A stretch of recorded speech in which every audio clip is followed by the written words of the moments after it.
Hello, I'm Jimmy, and this is my Week 8 discussion board post. This week we read a couple works by Francis Scott Fitzgerald, one of them being Babylon Revisited, and one of the others being Winter Dreams.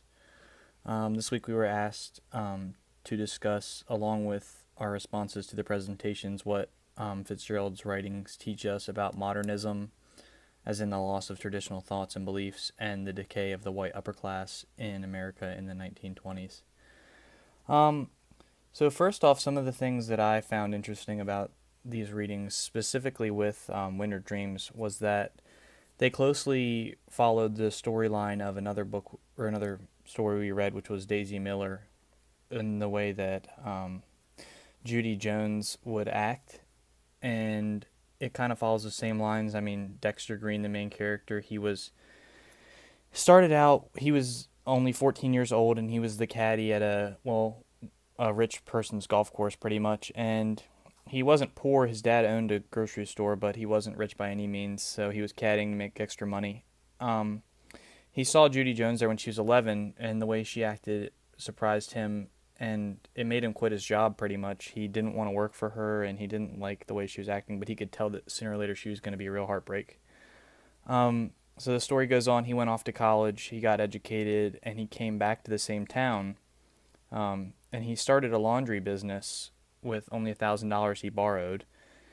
And because of the care he took and the work ethic he had, he built the business to be very successful. He opened multiple locations, and basically he ended up getting invited back to the same golf course that he used to work at, but as a golfer. And so he was golfing with a bunch of rich older guys, and Judy's there again, and she hits one of the other golfers he's with in the stomach pretty much, and then acts like she doesn't even care that she did it. And you can just tell that's the way her attitude is she feels like she doesn't have to worry about stuff like that. So after after a little while, he decides he's gonna go for a swim, and then she rides up to him because she's escaping another lover that had come to her house she didn't want to see. So she came out to see him on his raft, and they hit it off. And before he knows it, he's in love with her, and he thinks that she's all his for a few days, but finds out that she's got like 12 boyfriends, and she cycles between them and makes them all love her so much that they can't leave her for someone else. Um, anyway, Dexter is very successful. He's different than the other ones because he's built up his empire. He's made his money himself. He didn't just inherit the money that he got.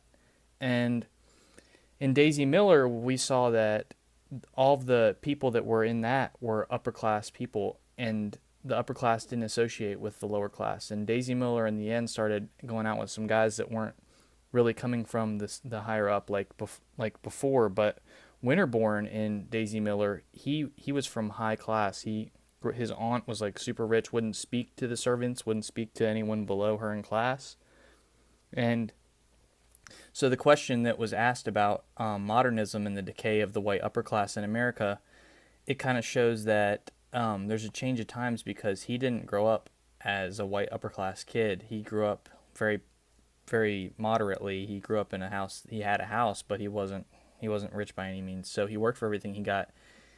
And as the story goes on, he ends up not getting to be with Judy because of how she was so promiscuous and she wanted to be with all those other men. So I guess basically he didn't get the girl at the end of the story. The love story didn't end the way that I think a lot of us kind of expected it to.